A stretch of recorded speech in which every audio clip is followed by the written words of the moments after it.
نبی کا خواب یقیناً سچا بلکہ وحی ہوتا ہے، وگرنہ ابراہیم علیہ السلام محض خواب کو لے کر بیٹا ذبح کرنے کے لیے تیار نہ ہو جاتے۔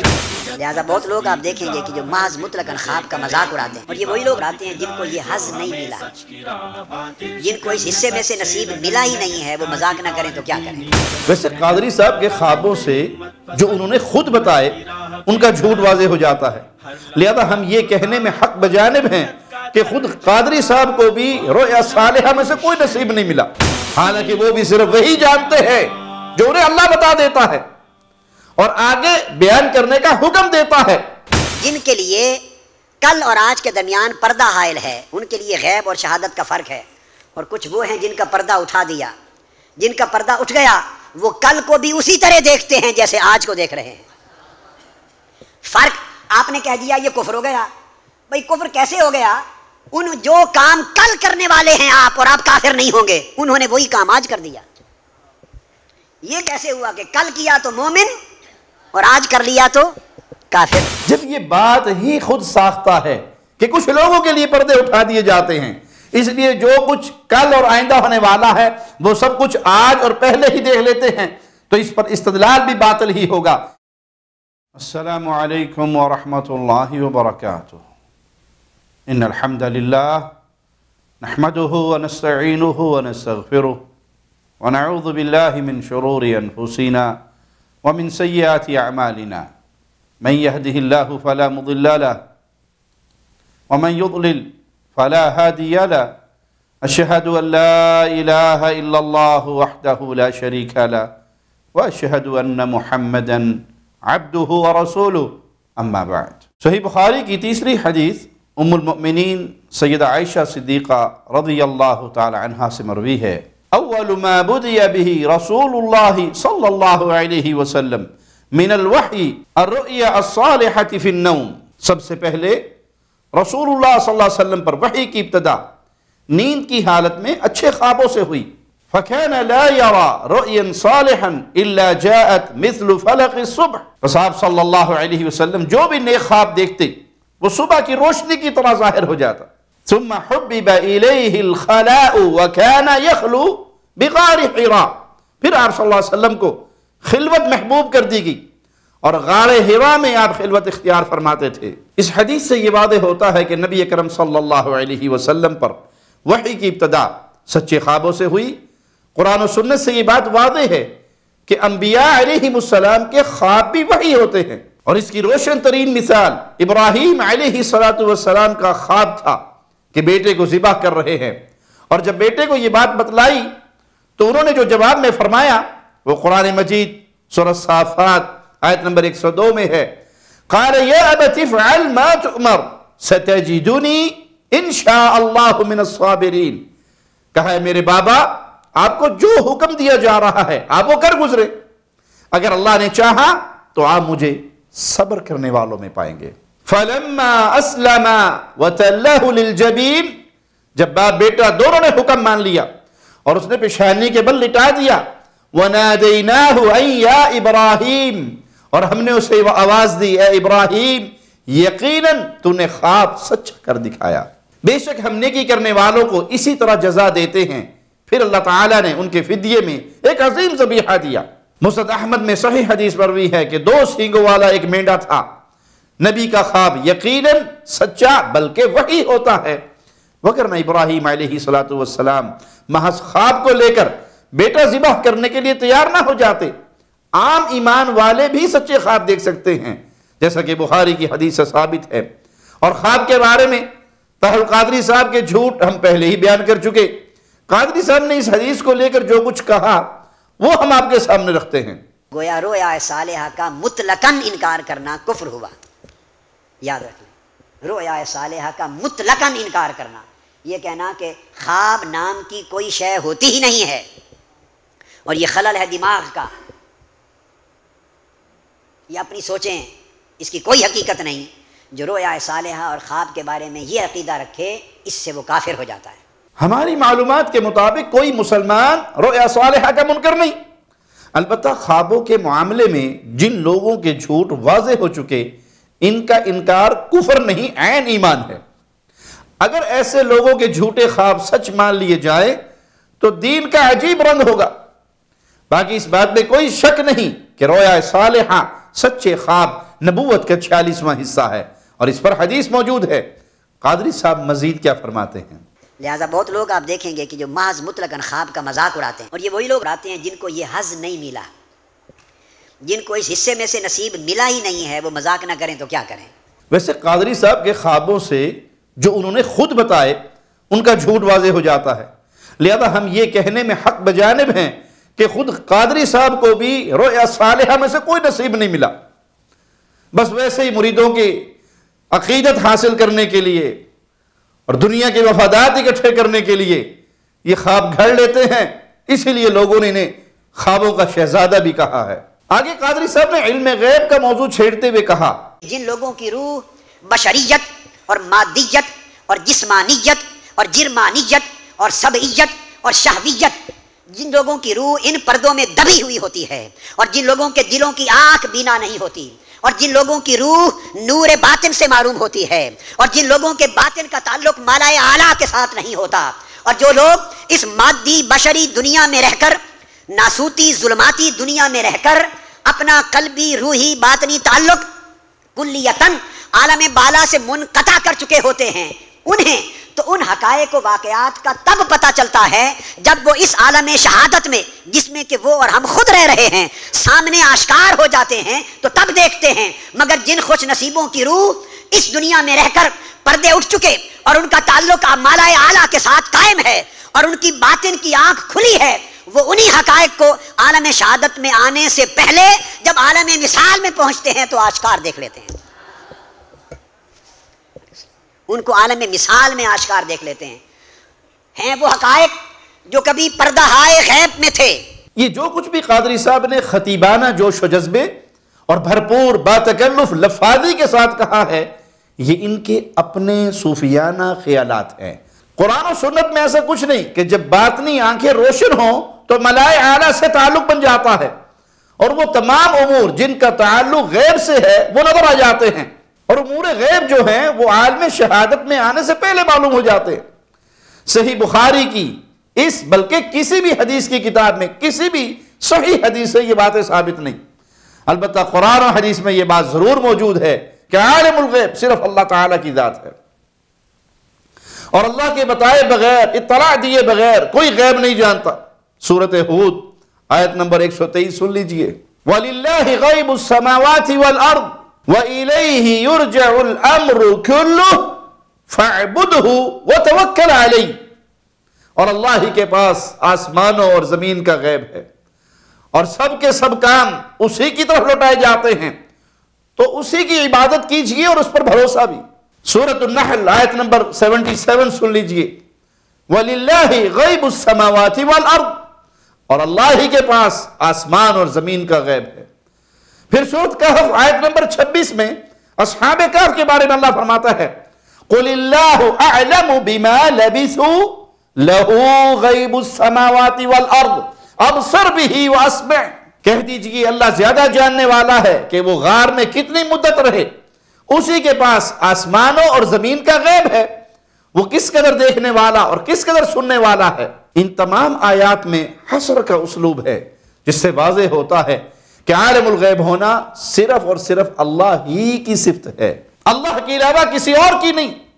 جیسا کہ سورۃ النمل کے اندر آیت نمبر 65 میں مالک فرماتا ہے، قُلْ لَا يَعْلَمُ مَنْ فِي السَّمَاوَاتِ وَالْأَرْضِ الْغَيْبَ إِلَّا اللَّهِ، کہہ دیجئے آسمانوں اور زمین میں جو کوئی بھی ہے وہ غیب نہیں جانتا سوائے اللہ کے، یعنی غیب اللہ کے سوا آسمان اور زمین کی کوئی مخلوق نہیں جانتی، یہ غیب خاصہ ہے خالق و مالک کا۔ آسمانوں پر اللہ کے علاوہ ملائکہ ہیں، الملأ الاعلی والے بھی ہیں، جیسا کہ سورہ صاد کی آیت 69 میں مذکور ہے۔ قادری صاحب کے ترجمہ عرفان القرآن سے آیت اور ترجمہ دیکھ لیں۔ قادری صاحب نے الملأ الاعلی کا ترجمہ کیا عالم بالا کی جماعت ملائکہ، زمین والوں کو تو رہنے دیجئے قادری صاحب۔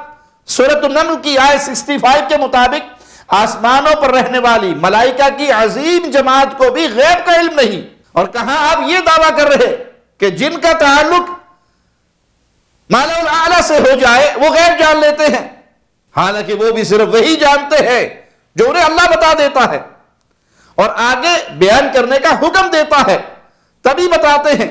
نبی کریم صلی اللہ علیہ وسلم کے بعد ملائے اعلیٰ کا دنیا میں کسی سے کوئی رابطہ نہیں رہا۔ اب رہا معاملہ ان لوگوں کا جن کے دل کی آنکھیں روشن ہیں، تو ان میں بھی سب سے کامل و اکمل خود محمد الرسول اللہ صلی اللہ علیہ وسلم تھے، جن کے بارے میں صحیح بخاری کی حدیث نمبر 7281 میں واضح ہے کہ نیند فرماتے بھی صرف آنکھیں آرام فرماتی، قلب اطہر پوری طرح بیدار اور جاگتا رہتا، جن کے بارے میں فرشتوں نے فرمایا ان العین نائمۃ والقلب یقظان، بلا شبہ آنکھیں سو رہی ہیں لیکن قلب مبارک دل بیدار ہے، جاگ رہا ہے۔ بلکہ سنن ترمذی حدیث نمبر 2861 صحیح سند سے ثابت ہے کہ ملائکہ کی جماعت رسول اللہ صلی اللہ علیہ وسلم کے پاس آئی اور آپ کے ارد گرد بیٹھ گئی، پھر آپ اس میں باتیں کرنے لگے۔ ما رأينا عبدا قط اوتی مثل ما اوتی هذا النبی ان عینیہ تنامان وقلبہ یقظان، ہم نے کبھی بھی کوئی ایسا بندہ نہیں دیکھا جسے یہ شان عطا ہوئی ہو جیسی شان ان نبی کریم صلی اللہ علیہ وسلم کو عطا ہوئی کہ ان کی آنکھیں سوتی اور ان کا دل جاگتا ہے۔ سبحان اللہ، یہ شان ہے محمد الرسول اللہ صلی اللہ علیہ وسلم کی۔ سنیے مالک فرمان، الم نشرح لک صدرک، اللہ نے علیہ وسلم کا شرح صدر فرمایا تھا، ان کا سینہ کھول دیا تھا۔ قلب اطہر کا روشن ہونا بھی واضح ہے، اس کے باوجود اللہ مالک رسول اللہ صلی اللہ علیہ وسلم سے قرآن مجید میں اعلان کرواتا ہے، آپ کہہ دیجئے میں غیب نہیں جانتا۔ سورۃ الانعام آیت نمبر 50 مالک کا فرمان سنیے، قل لا اقول لکم عندی خزائن اللہ ولا اعلم الغیب ولا اقول لکم انی ملک، اے نبی صلی اللہ علیہ وسلم کہہ دیجئے میں یہ نہیں کہتا میرے پاس اللہ کے خزانے ہیں، اور نہ میں غیب جانتا ہوں، اور نہ میں تم سے یہ کہتا ہوں کہ میں فرشتہ ہوں۔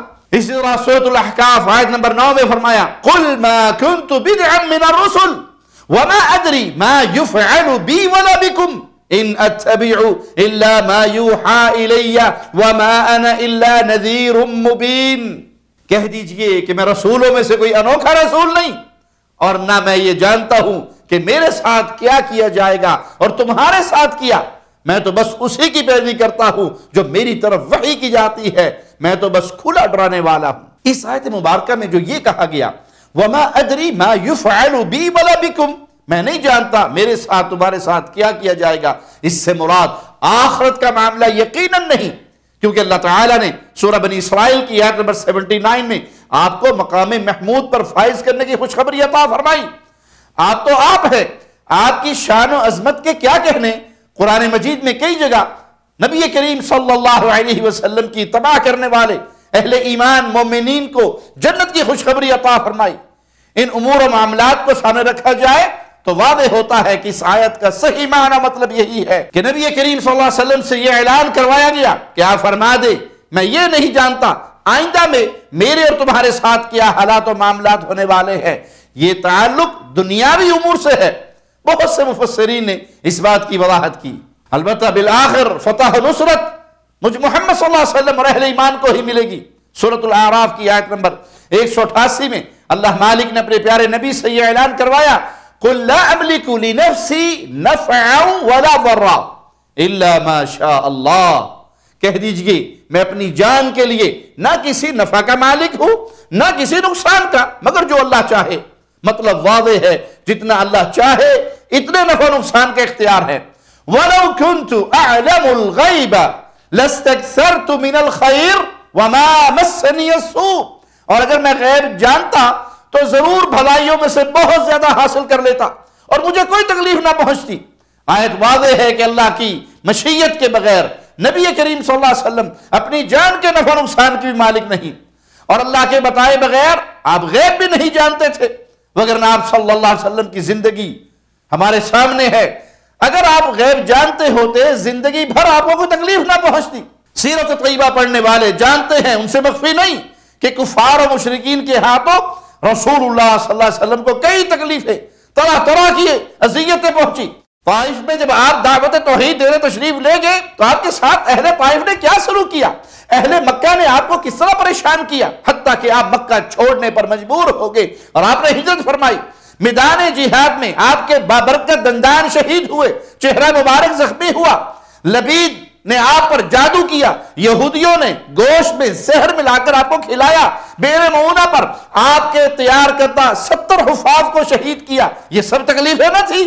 اور جب زخمی ہونے پر نبی کریم صلی اللہ علیہ وسلم نے ان کے خلاف بددعا کی، لعنت کی، تو ملاحظہ کیجئے صحیح مسلم میں سیدنا انس سے روایت ہے، ان انس ان رسول اللہ صلی اللہ علیہ وسلم کسرت رباعیتہ یوم احد وشج فی رأسہ فجعل یسلط الدم عنہ۔ احد کے دن آپ کے مبارک دانت شہید ہوئے، آپ کا سر مبارک زخمی ہوا، اس سے خون بہنے لگا، وَيَقُولُ، تو پھر نبی صلی اللہ علیہ وسلم فرمایا کیف یفلح قوم شجوا نبیہم وکسروا رباعیتہ وہو یدعوہم الی اللہ۔ وہ قوم کیسے کامیابی پائے گی جس نے اپنے نبی کے دانت شہید کر دیے، انہیں زخمی کر دیا، حالانکہ وہ نبی تو انہیں اللہ کی طرف بلا رہے تھے۔ اس پر اللہ مالک نے آیت نازل فرمائی، لیس لک من الامر شیء، اے پیارے حبیب آپ کو کوئی اختیار نہیں۔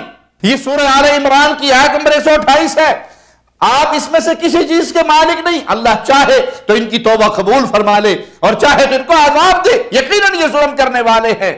آیت کا مفہوم بریلوی مذہب کے نامور عالم شیخ الحدیث مفسر قرآن اور ان کے علامہ غلام رسول سیدی صاحب سے سن لیجئے، اپنی تفسیر تبیان القرآن جلد 2 صفحہ 360 پر اس کی مختار تفسیر کرتے لکھتے ہیں، یہ آیت آپ کو تسلی دینے کے لیے نازل ہوئی کہ اگرچہ کافر اور منافقوں نے ظلم کیا لیکن آپ اس پہ غم نہ کریں، کیونکہ ان میں ہدایت اور توبہ کی تحریک پیدا کرنا آپ کے اختیار میں نہیں۔ اللہ چاہے تو ان میں ہدایت پیدا کر کے ان کی توبہ قبول فرمائے اور چاہے تو ان کے کفر پر برقرار رکھ کر ان کو عذاب دے دے۔ سنن ترمذی حدیث نمبر 3004 عبداللہ ابن عمر رضی اللہ عنہما نے بیان فرمایا کہ احد کے دن رسول اللہ صلی اللہ علیہ وسلم فرمایا، اللہم لعن ابا سفیان، اللہم لعن حارث ابن ہشام، اللہم لعن صفوان ابن امیہ، قال فنزلت لیس لک من الامر شیء او یتوب علیہم، اے اللہ تو ابو سفیان پر لعنت فرما، حارث بن ہشام پر لعنت فرما، صفوان بن امیہ پر لعنت فرما۔ تو یہ آیت نازل ہوئی، آپ اس میں کسی چیز کے مالک نہیں، اللہ چاہے تو ان کی توبہ قبول کر لے۔ فتاب اللہ علیہم فاسلموا فحسن اسلامہم، بس اللہ نے ان کی توبہ قبول فرمائی اور انہوں نے اسلام قبول کیا اور ان کا اسلام بہترین اسلام ثابت ہوا۔ حدیث اور آیت اور شان نزول سے واضح ہے کہ نبی کریم صلی اللہ علیہ وسلم کو غیب کا علم نہیں تھا۔ اگر آپ غیب کا علم جانتے تو آپ کے علم میں ہوتا کہ آئندہ وقت میں یہ سبھی لوگ اسلام میں داخل ہو جائیں گے۔ سورۃ توبہ میں اللہ تعالیٰ نے اپنے نبی کریم صلی اللہ علیہ وسلم نے فرمایا، آیت نمبر 101 کو سنیے، وَمِمَّنْ حَوْلَكُمْ مِنَ الْأَعْرَابِ مُنَافِقُونَ، اور ان لوگوں میں سے جو تمہارے ارد گرد دیہاتی لوگوں میں سے ہیں کچھ منافق ہیں، وَمِنْ أَهْلِ الْمَدِينَةِ مَرَدُوا عَلَى النِّفَاقِ لَا تَعْلَمُوهُمْ نَحْنُ نَعْلَمُوهُمْ، اور کچھ اہل مدینہ میں سے بھی جو نفاق پر اڑ گئے، آپ انہیں نہیں جانتے، ہم انہیں جانتے ہیں، آپ انہیں نہیں جانتے۔ جن کا دعویٰ ہے کہ نبی کو علم غیب ہے وہ آیت کے الفاظ پہ غور کرے، قرآن میں کیا ہے؟ لا تعلموہم، آپ ان کو نہیں جانتے، نحن نعلموہم، ہم ان کو جانتے ہیں، سنعذبہم مرتین ثم یردون الى عذاب عظیم، ان قریب ہم انہیں 2 بار عذاب دیں گے پھر وہ بڑے عذاب کی طرف لوٹائے جائیں گے۔ یہ سورۃ توبہ کی آیت ہے اور صحیح بخاری حدیث نمبر 4364 سیدنا براء بن عازب رضی اللہ عنہ کے مطابق یہ قرآن مجید کی آخر میں نازل ہونے والی کامل سورت ہے۔ ہاں البتہ اس سورت کی 2 آیات مکی ہیں، وَمَا كَانَ لِلنَّبِيِّ وَالَّذِينَ آمَنُوا أَن يَسْتَغْفِرُوا لِلْمُشْرِكِينَ، اس آیت سے واضح ہے دور دراز کی بات نہیں بلکہ مدینے کے ارد گرد بلکہ مدینہ منورہ کے اندر موجود بعض پکے منافقین کو بھی رسول اللہ صلی اللہ علیہ وسلم نہیں جانتے تھے، البتہ اللہ ہی جانتا ہے۔ اب کیا کہیں گے قاضی صاحب کہ نعوذ باللہ ثم نعوذ باللہ ثم نعوذ باللہ، رسول اللہ صلی اللہ علیہ وسلم کی دل کی آنکھیں روشن نہیں تھی؟ یقیناً تھی، قرآن و حدیث سے واضح دلائل ہے. میرے آقا کی آنکھیں بھی روشن تھی, میرے آقا کا دل بھی روشن تھا, لیکن اس کے باوجود قرآن نے کہا لا تعلموہم, آپ ان کو نہیں جانتے, نحن نعلموہم, ہم ان کو جانتے ہیں. تو غیب خاصہ ہے صرف ایک اللہ کا. اللہ وحی کر کے اپنے نبی کو جو بتا دیتا ہے وہ نبی کو پتہ لگ جاتا ہے, اور جو نہیں بتاتا وہ نبی کو نہیں پتہ لگتا. یہ آپ کی صوفیانہ گفتگو ہے کہ جس کے دل روشن ہو جائے, جن کی آنکھیں روشن, وہ سب کچھ دیکھ لیتے ہیں. عجیب مسئلہ یہ آپ کی آنکھوں پہ پردہ پڑا ہوا ہے. یہ دعوے بھی آپ کی جماعت کے لوگوں نے بہت کیے ہیں کہ جی آپ نہیں سمجھتے. ان کے لیے نبی صلی اللہ علیہ وسلم فوت ہو گئے جن کی آنکھوں پہ پردے پڑے ہوئے ہیں اور جن کے پردے ہٹے ہوئے ہیں. نبی تو زندہ ہیں, نبی مدینہ میں موجود ہیں, نبی کچہری کرتے ہیں. سنیے اپنے مرید کی گفتگو. یہ کہتا ہے کہ کسی نے وہ زندہ پیر گھمکول والی سرکار کو قادری صاحب کی شکایتیں لگائی, وہ چپ کر کے سنتے رہے, اور پھر نتیجہ کیا نکالا ذرا سن لیجئے اپنے مرید کو. پھر ایک بندہ چلا گیا, ایک بندہ معروف ہے اہل سنت کا, اللہ ان کو حیا دے, بریلوی مسلک کا ٹھیکیدار, آپ کے پاس گمگول شریف زندہ پیر رحمت اللہ تعالی کے پاس, اور جا کے کہتا ہے آپ تعلق قادری سے تقریر کروائیں گے, وہ تو یہ ہے, وہ یہ ہے, وہ یہ ہے, ساری باتیں. آپ نے کہا اور بولو اور بولو اور بولو. جب وہ ساری باتیں بول چکا, اب آپ نے کہا آپ مجھ سے سنو. یہ بیٹھے ہیں مرید, ان سے پوچھئے. گمگول شریف پیر زندہ پیر رحمت اللہ تعالی علیہ نے فرمایا کہ مجھے دن میں 2 بار مدینے میں حضور کی کچہری نصیب ہوتی ہے. صبح بھی جاتا ہوں, شام بھی, اور میرا وقت ہے صبح اتنا ٹائم, شام کو اتنا ٹائم. کہا تو تعلق قادری کی باتیں کر رہا ہے, میں جب بھی وہاں گیا ہوں وہ وہیں بیٹھا ہوتا ہے, میں جب وہاں سے آیا ہوں وہ وہاں سے نہیں اٹھتا, خدا جانے وہ وہاں سے اٹھتا بھی ہے نہیں. میں تیری مانوں یا مصطفیٰ کی کچہری کو مانوں. یہ فتوے وہی لگاتا ہے جس نے مصطفیٰ کی کچہری نہیں دیکھی, جسے مصطفیٰ کی حضوری نصیب نہیں ہے, اور جو مصطفیٰ کی حضوری میں اس عاشق کی شان دیکھ کر آتا ہے وہ پیچھے پیچھے چلتا ہے, وہ زبان درازی نہیں. انا للہ و انا الیہ راجعون. قادری صاحب تو کچہریوں میں بیٹھے, سبحان اللہ سبحان اللہ, اور فاطمہ الزہرا سلام اللہ علیہا کہے جو مصیبت مجھ پہ ٹوٹی ہے, دن پہ ٹوٹے تو اندھیرا ہو جائے, سورج پہ ٹوٹے تو روشنی کھو بیٹھے. صحابہ سے پوچھ رہی ہے انس کیسے تم نے برداشت کیا اپنے پیارے نبی صلی اللہ علیہ وسلم کی قبر مبارک پر مبارک جسم پر پٹی ڈالنا کیسے برداشت کیا؟ وہ جو غمگین ہو گئے, وہ جو تلوار نکال کے کھڑے ہو گئے جس نے کہا مصطفیٰ فوت ہو گئے میں گردن اتار دوں گا, وہ جو بے ہوش ہو گئے, وہ جو مدینہ چھوڑ گئے. کیا نعوذ باللہ ان صحابہ پیارے نبی کے ان پیارے ساتھیوں کے بارے میں کیا کہو گے؟ ان کی آنکھیں روشن نہیں تھی, ان کی آنکھوں پر بھی پردہ تھا. ہمیں تو یہ کہہ کر تم اپنی عوام کو دھوکہ دیتے ہو وہابیوں کی آنکھوں پہ پردہ پڑا ہے, یہ وہابی یہ گستاخ ہیں, ان کی نظریں دیکھ نہیں سکتی, وگرنہ حضور موجود ہیں, کچہریے کر رہے ہیں, مجلسیں کر رہے ہیں, جن کی آنکھیں روشن ہیں ان کو نظر آ رہے ہیں. تمہاری تو روشن ہو گئی, قبروں پہ سجدے کروانے والوں, قبروں کا طواف کروانے والوں, قبروں کی کمائی کھانے والوں, تمہاری تو روشن ہو گئی. ابو بکر کی روشن نہ ہوئی, فاطمہ الزہرا کی روشن نہ ہوئی, عمر کی روشن نہ ہوئی, بلال کی روشن نہ ہوئی, صحابہ کی روشن نہ ہوئی. کہ صحابہ کہنے لگے روشن ترین دن تو وہ دن تھا جس دن مدینے میں مصطفیٰ تشریف لائے تھے, اور مدینے کا تاریخ ترین دن وہ دن تھا جس دن مدینے سے مصطفیٰ اپنی قبر کے اندر دفن ہو گئے تھے, مدینہ کو چھوڑ گئے تھے, ہم صحابہ کو چھوڑ گئے تھے. تم کہتے ہو نہیں آنکھیں روشن ہو تو سب کو نظر آتا ہے, تو یہ آنکھیں روشنی کا ڈرامہ ہے تمہارا مریدوں کے چندے کھانے کے لیے. اور قادری صاحب بھی مانیں گے, انکار کی جرت نہیں ہوگی ان کے پاس کہ رسول اللہ صلی اللہ علیہ وسلم کی آنکھیں روشن تھی. تو پھر یاد رکھیے قادری صاحب آپ کی یہ ساری گفتگو باطل ہے کہ جب دل کی آنکھ روشن ہو تو کل کی بات کا پتہ چل جاتا ہے. لیکن افسوس یہ قبر پرست اس قدر ضدی ہیں کہ قرآن مجید کے واضح بیان کے باوجود اپنے باطل خود ساختہ عقیدے سے بعد نہیں آتے, طرح طرح کی تعویلات کرتے ہیں. جیسے ان کے حکیم الامت مفتی احمد یار خان نعیمی نے اپنی کتاب جاء الحق میں تفسیر جبل کے حوالے سے لکھا کہ یہ آیت یعنی سورۃ توبہ کی آیت نمبر 101 وَلَا تَعْرِفَنَّهُمْ فِي لَحْنِ الْقَوْلِ سے منسوخ ہے. دیکھیں جاء الحق صفحہ 101 مکتبہ اسلامیہ لاہور. عرض ہے کہ ان کی یہ تعویل بالکل باطل و بیکار ہے, کیونکہ یہ تو سورۃ محمد کی آیت 30 میں مذکور ہے. قادری صاحب اور ان کے ہم خیال لوگ کوئی دلیل پیش نہیں کر سکے کہ سورۃ محمد تو سورۃ توبہ کے بعد نازل ہوئی, تو یہ بعد میں نازل ہونے والی سورۃ توبہ کی کسی خبر کو کیسے منسوخ کر سکتی ہے؟ پھر یہ ایک الگ بحث ہے کہ خبر بے نسخ جائز ہی کب ہے. دوسری بات یہ ہے کہ سورۃ محمد کی آیت 29 اور 30 میں تو منافقین کو ان کی ظاہری علامت سے جاننے کا ذکر ہے، اور ظاہری چیز کو دیکھ کر کسی چیز کو جاننا علم تو ہے، لیکن علم غیب قطعا نہیں بلکہ علم ظاہر ہے۔ آپ خود قادری صاحب کے ترجمے کے ساتھ یہ آیات دیکھ لیں۔ ام حسب الذین فی قلوبہم مرض ان لن یخرج اللہ اضغانہم، ترجمہ بھی قادری صاحب کا دیکھے، کیا وہ لوگ جن کے دلوں میں نفاق کی بیماری ہے یہ گمان کرتے ہیں کہ اللہ ان کے کینوں اور عداوتوں کو ہرگز ظاہر نہ فرمائے گا؟ وَلَوْ نَشَاءُ لَأَرَيْنَاكَهُمْ فَلَعَرَفْتَهُمْ بِسِيمَاهُمْ وَلَتَعْرِفَنَّهُمْ فِي لَحْنِ الْقَوْلِ وَاللَّهُ يَعْلَمُ أَعْمَالَكُمْ۔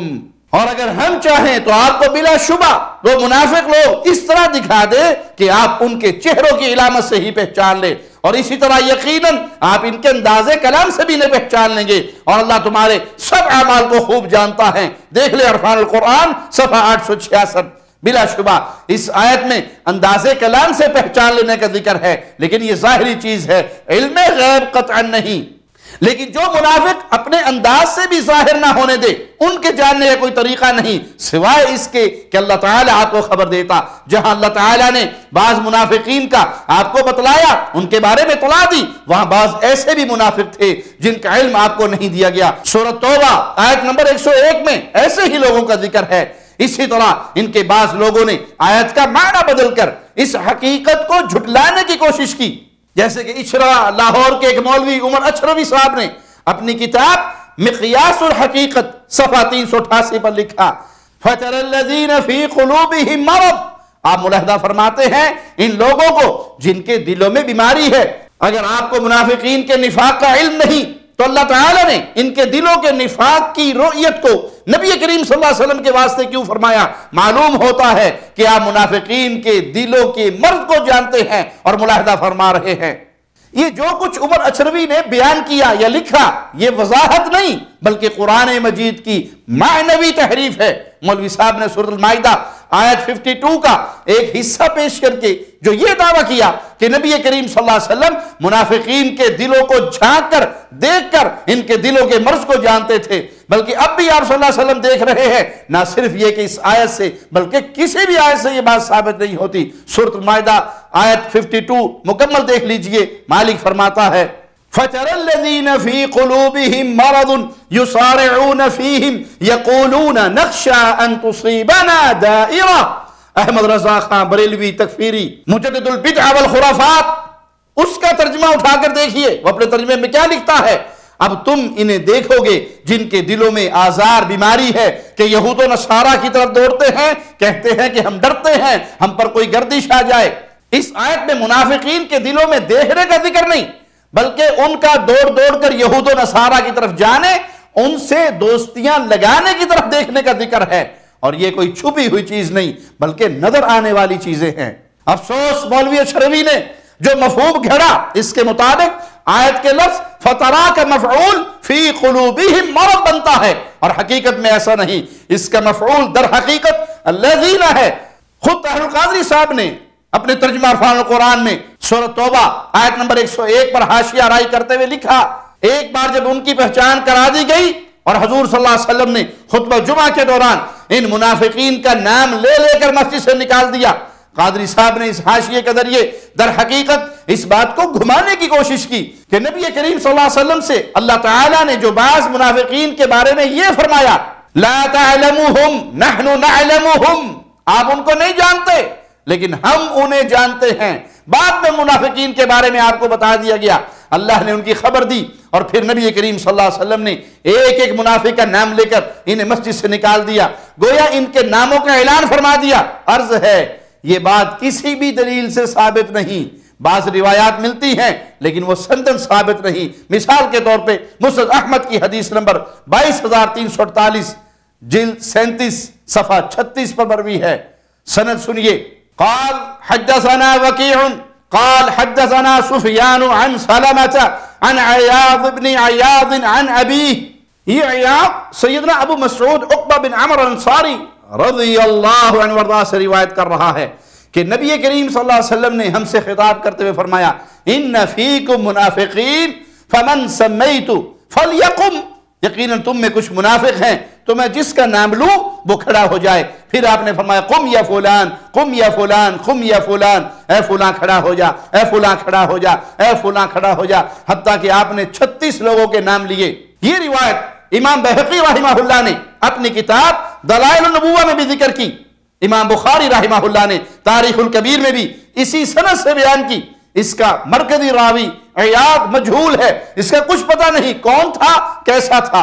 اب ایسے مجہول راوی کی ضعیف روایات کو لے کر قرآن مجید کی محکم آیات کو رد کرنا کہاں کا انصاف اور کہاں کی دینداری اور کیسی دینداری ہے؟ قادری صاحب پہلے صحیح سند سے یہ روایت ثابت تو کرے، پھر اس بات کا بھی ثبوت دے کہ یہ واقعہ اگر پیش آیا بھی تو اس آیت کے نزول کے بعد آیا۔ المختصر قادری صاحب کا یہ دعویٰ باطل ہے کہ دل کی آنکھیں روشن ہو جائیں تو غیب کا علم حاصل ہو جاتا ہے۔ کچھ بھی غیب نہیں رہتا، بھلا نبی کریم صلی اللہ علیہ وسلم سے زیادہ روشن دل کس کا ہوگا؟ لیکن قرآن مجید سے واضح ہے کہ انہیں بھی جب تک اللہ نہ بتلاتا، وحی نازل نہ ہوتی، غیب کا علم نہیں ہوتا تھا۔ اللہ تعالیٰ سمجھ عطا فرمائے۔ الحمدللہ دلائل کی کوئی کمی نہیں، لیکن ہم انہی چند دلائل پر اکتفا کر کے آگے بڑھتے ہیں۔ اس حوالے سے قادری صاحب نے جو بیکار فلسفی بیان کی اس کا بھی حال ملاحظہ فرما لیں۔ سنیے قادری صاحب کیا فرماتے ہیں۔ ارے جنہیں آج آپ غیب کہہ رہے ہیں، کل آپ اس کے عالم ہو جائیں گے یا نہیں؟ کل آپ ان پر مطلع ہو جائیں گے یا نہیں؟ جن کو آج آپ نے غیب کہا اور آپ مطلع نہیں ہیں، کل کے دن میں آپ ان حقائق سے مطلع ہوں گے یا نہیں؟ تو کل وہ غیب نہ ہوں گے، وہی شہادت ہو جائیں گے۔ پھر اگلا دن آپ کے لیے غیب ہوگا، اگلا دن آپ کے لیے غیب ہوگا، پھر جب آپ اگلے دن میں داخل ہوں گے تو وہ عالم شہادت بن جائے گا۔ تو فرق فقط اتنا ہے، جن کے لیے کل اور آج کے درمیان پردہ حائل ہے، ان کے لیے پردے کی اس طرف غیب ہے، اس طرف شہادت ہے، اور کچھ نگاہیں وہ ہیں جن کا پردہ اٹھا دیا گیا ہے، جن کا پردہ اٹھا دیا گیا ہے ان کے لیے وہ بھی شہادت ہے، یہ بھی شہادت ہے۔ یہ بات تو اپنی جگہ بالکل صحیح ہے کہ غیب تب تک غیب ہے جب تک اسے ظاہر نہ کیا جائے۔ جب ظاہر کر دیا گیا تو وہ غیب نہیں رہا بلکہ شہادت ہو گیا۔ اس پر صرف طاہر القادری نہیں بلکہ ان کے فرقہ بریلویہ، صوفیہ اور بہت سے روافض کا بھی یہی عقیدہ ہے کہ انبیاء، ائمہ، اولیاء سبھی علم غیب رکھتے تھے۔ بقول قادری ان کی نگاہوں کا پردہ ہٹا دیا گیا تھا۔ جب پردہ ہٹا دیا گیا تھا تو پھر تو وہ ظاہری چیزیں دے کر بتاتے تھے، تو اس پر آپ علم غیب کا دعویٰ کس بنا پر کرتے ہیں؟ جبکہ خود قادری صاحب نے کہا غیب خود ایک امر اضافی ہے، غیب خود ایک امر، اور یاد رکھ لیں اللہ کے سوا کوئی غیب حقیقی نہیں ہے، اور جب قیامت ہوگی تو اللہ بھی غیب نہیں رہے گا، عیاں ہو جائے گا۔ غیب ایک امر بولیے اضافی ہے، حقیقی نہیں ہے، کوئی شے حقیقتاً غیب نہیں۔ کل جو آنے والا آج ہفتہ ہے، جو کچھ اتوار کے دن ہوگا وہ آج غیب ہے، وہ آج سیٹرڈے کو بروز ہفتہ اتوار میں جو حقائق پیدا ہونے والے ہیں ظہور پذیر، وہ آج غیب ہیں۔ کل کا سورج چڑھنے کی دیر ہے، وہ سارے غیب شہادت میں بدل جائیں گے، وہ سارے غیب۔ یہ مسئلہ علم غیب اور علم شہادت سمجھا رہا ہوں۔ جب معاملہ ایسا ہے تو اللہ تعالیٰ کے خبر دینے پر خود قادری فلسفے کے مطابق بھی انبیاء اولیاء علم غیب نہیں بلکہ علم شہادت رکھتے تھے، کیونکہ قادری صاحب نے بڑے تکرار سے یہ بات دہرائی کہ کل کی بات آج غیب ہے، کل غیب نہیں رہے گی۔ تو ہمارا سوال یہ بنتا ہے کہ پھر اس پر علم غیب کا اطلاق کس بنیاد پر کیا جاتا ہے؟ یہ اطلاق تو غلط ہی ہوگا۔ دوسری اہم ترین بات، قرآن اور حدیث میں اللہ کے علاوہ ہر ایک سے علم غیب کی بار بار نفی کی گئی، تو آخر آپ لوگوں کو خواہ وہ بریلوی ہوں یا شیعہ رافضی ہو، یہ کس نے بتایا کہ کچھ نگاہیں وہ ہیں جن کا پردہ ہٹا دیا گیا؟ اگر ان نگاہوں کے لیے یہ پردے اللہ ہی نے ہٹائے، کسی اور کے لیے تو یہ ممکن ہی نہیں، تو پھر اللہ تعالیٰ نے خود قرآن مجید میں یہ کیوں فرمایا قُلْ لَا يَعْلَمُ مَنْ فِي السَّمَاوَاتِ وَالْأَرْضِ الْغَيْبَ إِلَّا اللَّهِ، کہہ دیجئے زمین و آسمان میں غیب کوئی نہیں جانتا سوائے اللہ کے۔ آخر اس آیت میں یا کسی بھی آیت میں یہ کیوں نہیں فرما دیا إِلَّا اللَّهُ وَرَسُولُهُ وَأَوْلِيَاؤُهُ، غیب کوئی نہیں جانتا سوائے اللہ کے اور اس کے رسولوں کے اور اس کے اولیاء کے؟ ایسا تو کسی جگہ پر اللہ تعالیٰ نے نہیں فرمایا، یہ استثناء کہیں بھی نہیں دیا۔ لہذا یہ جو کچھ نگاہوں سے پردے ہٹا دینے کی باتیں، یہ من گھڑت خود ساختہ بنائی اور تراشی بھی ہے۔ ہاں یہ بات ضرور ہے کہ جب انبیاء علیہ السلام بھی غیب نہیں جانتے تو اللہ تعالیٰ جہاں ان انبیاء کے لیے ضرورت ہوتی ان پہ غیب ظاہر فرما دیتا اور انہیں اطلاع دے دیتا۔ سورۃ آل عمران آیت نمبر 179 سنیے، وَمَا كَانَ اللَّهُ لِيُطْلِعَكُمْ عَلَى الْغَيْبِ وَلَكِنَّ اللَّهَ يَجْتَبِي مِن رُّسُلِهِ مَن يَشَاءُ۔ قادری صاحب کا ترجمہ ان کی من چاہی بریکٹوں کے ساتھ دیکھ لیں، عرفان القرآن صفحہ 129 پر لکھتے ہیں، اور اللہ کی یہ شان نہیں اے عامت الناس، یہ بریکٹ میں ہے، تمہیں غیب پر مطلع فرما دے، لیکن اللہ اپنے رسولوں میں سے جسے چاہے غیب کے علم کے لیے چن لیتا ہے۔ ہم عرض کرتے ہیں قادری جی قرآن مجید سے اس آیت کے سیاق و سباق پر خوب غور فرما لیں۔ یہ بات عامت الناس سے نہیں کہی جا رہی بلکہ غزوہ احد کے شرکاء اہل ایمان صحابہ سے کہی جا رہی ہے۔ انبیاء اور رسول اللہ صلی اللہ علیہ وسلم کے بعد ان سے زیادہ خاص بلکہ اخص الخواص اور کون ہوگا؟ ان سے بڑا اللہ کا ولی کون ہوگا میرے مصطفیٰ کے صحابہ اور اہل بیت سے بڑھ کر؟ لیکن اللہ ان سے بھی یہی فرما رہا ہے کہ اللہ کی یہ شان نہیں کہ اللہ تمہیں غیب کی اطلاع دے، لیکن اپنے رسولوں میں سے جس کو چاہے اطلاع غیب کے لیے چن لے۔ اور قادری جی پیچھے اطلاع غیب کا ذکر ہے نہ کہ علم غیب کا، لہذا آیت کے ترجمے میں آپ کی دوسری بریکٹ غیب کے علم کے لیے بھی صحیح نہیں، سمجھانے کے لیے بریکٹ لگانا ہی تھی تو لکھتے اطلاع غیب کے لیے۔ خوب غور فرما لے، جب اللہ تعالیٰ نے قرآن مجید میں یہ وعدہ فرما دیا کہ اللہ صحابہ کرام کو بھی غیب کی اطلاع دینے والا نہیں، یہ اللہ کی شان ہی نہیں، تو پھر صحابہ کے بعد کون اتنے اولیاء اللہ بن سکتے ہیں کہ اللہ ان کے لیے غیب کے پردے ہٹا دے اور ان کی آنکھیں روشن کر دے اور ان کی آنکھوں سے پردے دور کر دے؟ آگے قادری صاحب مزید کیا فرماتے ہیں سنیے۔ جن کے لیے کل اور آج کے درمیان پردہ حائل ہے ان کے لیے غیب اور شہادت کا فرق ہے، اور کچھ وہ ہیں جن کا پردہ اٹھا دیا، جن کا پردہ اٹھ گیا وہ کل کو بھی اسی طرح دیکھتے ہیں جیسے آج کو دیکھ رہے ہیں۔ فرق آپ نے کہہ دیا یہ کفر ہو گیا، بھئی کفر کیسے ہو گیا؟ ان جو کام کل کرنے والے ہیں آپ اور آپ کافر نہیں ہوں گے، انہوں نے وہی کام آج کر دیا۔ یہ کیسے ہوا کہ کل کیا تو مومن اور آج کر لیا تو کافر؟ جب یہ بات ہی خود ساختہ ہے کہ کچھ لوگوں کے لیے پردے اٹھا دیے جاتے ہیں، اس لیے جو کچھ کل اور آئندہ ہونے والا ہے وہ سب کچھ آج اور پہلے ہی دیکھ لیتے ہیں، تو اس پر استدلال بھی باطل ہی ہوگا۔ یہ عجیب استدلال ہے کہ اپنی کئی باتوں پر مبنی ہے، قرآن اور سنت میں اس کا کوئی مستدل ہی نہیں۔ یہ بات ماننا کفر اس لیے ہے کہ جو کچھ کل ہونے والا ہے وہ غیب ہے، اور اگر کوئی کسی کے لیے یہ مانتا ہے کہ یہ فرد جانتا ہے بلکہ آئندہ جو کچھ ہونے والا ہے اسے پہلے ہی معلوم ہے، یہ غیب جانتا ہے، تو وہ قرآن مجید کی ان آیات کا انکار کر رہا ہے جن میں صراحت ہے کہ غیب کوئی نہیں جانتا سوائے اللہ کے۔ آج اور کل ماننے کا یہی جوہری فرق ہے جو قادری صاحب جیسے لوگ سمجھنا نہیں چاہتے۔ جو سمجھنا چاہتے ہو وہ سورۃ لقمان کی آخری آیت اور رسول اللہ صلی اللہ علیہ وسلم کا فرمان دیکھ لے۔ اللہ مالک نے فرمایا ان اللہ عنده علم الساعة وينزل الغيث ويعلم ما في الارحام وما تدري نفس بأي ارض تموت ان اللہ علیم خبیر۔ آئیے ترجمہ قادری صاحب سے ہی سن لیں، عرفان القرآن صفحہ 704، بے شک اللہ ہی کے پاس قیامت کا علم ہے۔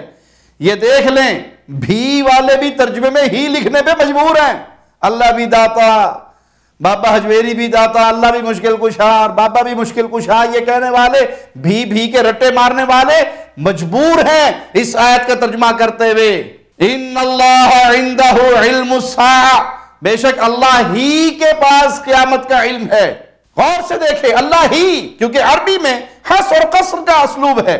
قادری صاحب کو تو پتہ ہی ہوگا، عوام کے لیے حصر کا معنی بیان کر دیتے ہیں کسی حکم یا کسی بات کو کسی ایک کے لیے ثابت کرنا اور اس ایک کے سوا اس کی نفی کرنا حصر یا قصر کہلاتا ہے۔ جب قرآن نے بتا دیا کہ اللہ ہی کے پاس اس بات کا علم ہے کہ قیامت کب قائم ہوگی تو مطلب کسی اور کے پاس نہیں۔ آگے سنیے وَيُنَزِّلُ الْغَيْثِ، اور وہی بارش اتارتا ہے، گویا اس کا علم بھی بس اللہ ہی کو ہے۔ بادل دیکھ کر یا دیگر آثار دیکھ کر یا آلات کی مدد سے موسمیات والے کوئی خبر لگائیں تو وہ ان کے اندازے ہیں اور وہ اسباب کے تحت ہے اور وہ اکثر غلط بھی ثابت ہو جاتے ہیں۔ مزید فرمایا وَيَعْلَمُ مَا فِي الْأَرْحَامِ، جو کچھ ماں کے رحم میں ہے وہ جانتا ہے، یعنی وہ مرد ہے یا عورت، نیک ہے یا برا، یہ سب کچھ اللہ ہی جانتا ہے۔ آلات کے ذریعے الٹرا ساؤنڈ کرنے والے اگر رپورٹ لگائیں اسباب کے تحت ہے، آلات کے ذریعے ہے، اور وہ خبر بھی یقینی نہیں ان کے اندازے ہیں۔ وَمَا تَدْرِي نَفْسٌ مَاذَا تَكْسِبُ غَدًا، اور نہ کوئی شخص یہ نہیں جانتا کہ وہ کل کیا عمل کمائے گا۔ یہ قادری صاحب کا ترجمہ ہے، جب اللہ کے علاوہ کوئی نہیں جانتا تو پھر اس بات کی کیا حیثیت ہے؟ اور کچھ وہ ہیں جن کا پردہ اٹھا دیا، جن کا پردہ اٹھ گیا وہ کل کو بھی اسی طرح دیکھتے ہیں جیسے آج کو دیکھ رہے ہیں۔ یہ بالکل فضول، لغو اور لا یعنی بات ہے۔ اس طرح موت کب کس زمین پر آئے گی یہ بھی کل کی بات ہے، اور اللہ نے اس آیت میں فرمایا وَمَا تَدْرِي نَفْسٌ بِأَيِّ أَرْضٍ تَمُوتُ۔ قادری صاحب نے اس کے ترجمے میں لکھا، اور نہ کوئی شخص یہ جانتا ہے کہ وہ کس سرزمین پر مرے گا۔ بلا شبہ اللہ تعالی نے انبیاء علیہ السلام کو بعض افراد کی موت یا مرنے کی جگہوں کی اطلاع دی ہے، جیسے صحیح مسلم کی حدیث میں ہے، غزوہ بدر کے موقع پر نبی کریم صلی اللہ علیہ وسلم نے فرمایا ہذا مصرع فلاں، یہ فلاں کے مرنے کی جگہ ہے اور یہ فلاں کے مرنے کی جگہ ہے۔ پھر آپ زمین کے اس حصے پر ہاتھ رکھ کر بتا رہے تھے ان میں سے کوئی ایک کافر بھی اس جگہ سے تھوڑا سا ہٹ کر بھی نہیں مرا، بلکہ عین اسی جگہ پر مرا۔ کیوں؟ وَمَا يَنطِقُ عَنِ الْهَوَىٰ إِنْ هُوَ إِلَّا وَحْيٌ يُوحَىٰ، مصطفیٰ نے جو خبر دی وہ رب کی وحی سے دی۔ لیکن یہ محض چند لوگوں کا معاملہ ہے، ہر نفس کی کیفیت نہیں، وگرنہ اللہ تعالیٰ قرآن مجید میں اس کی نفی نہ فرماتا۔ اس طرح صحیح بخاری کی حدیث 1002 اور دیگر روایات سے واضح ہے کہ آپ صلی اللہ علیہ وسلم نے جب 70 قراء صحابہ کو دعوت دین کی غرض سے بھیجا اور انہیں شہید کر دیا گیا، اگر نبی کریم صلی اللہ علیہ وسلم کو غیب کی ہر بات اور کل ہونے والے ہر معاملے کا علم ہوتا تو رسول اللہ صلی اللہ علیہ وسلم کبھی بھی اپنے صحابہ کو نہ بھیجتے۔ ایک دو افراد کا معاملہ نہیں، 70 اہل ایمان کی شہادت کا معاملہ ہے۔ خود نبی کریم صلی اللہ علیہ وسلم اس قدر مغموم تھے کہ آپ 1 مہینے تک ان کفار کے لیے قنوت فرماتے رہے، نماز کی آخری رکعت میں ان کے خلاف بددعائیں کرتے رہے۔ اس طرح کے کئی دلائل سے یہ بات بالکل واضح ہو جاتی ہے کہ قادری صاحب کی یہ بات کہ پردے ہٹا دیے جاتے ہیں، یہ گھڑی ہوئی، تراشی ہوئی، من گھڑت قصہ اور کہانی ہے، حقیقت سے اس کا کوئی تعلق نہیں۔ اللہ سے دعا ہے اللہ دین حنیف پہ زندہ رکھے، جب تک زندہ رکھے اپنے دین کا خادم بنا کے رکھے، اس خدمت کو اپنی جناب میں قبول بھی فرمائے، اور قیامت کے دن اپنی رحمت سے، اپنے فضل سے، اپنے کرم سے، بغیر حساب کے، بغیر عقاب کے، بغیر عذاب کے ہمیں جنت میں، جنت الفردوس میں پیارے نبی صلی اللہ علیہ وسلم کا پڑوس عطا فرما دے، اور اللہ اس پہ قادر ہے۔ اقول قولی ھذا واستغفر اللہ لی ولکم ولسائر المسلمین۔ ہر لمحہ قرآن اور سنت کا ترجمان، فضیلت الشیخ توصیف الرحمان۔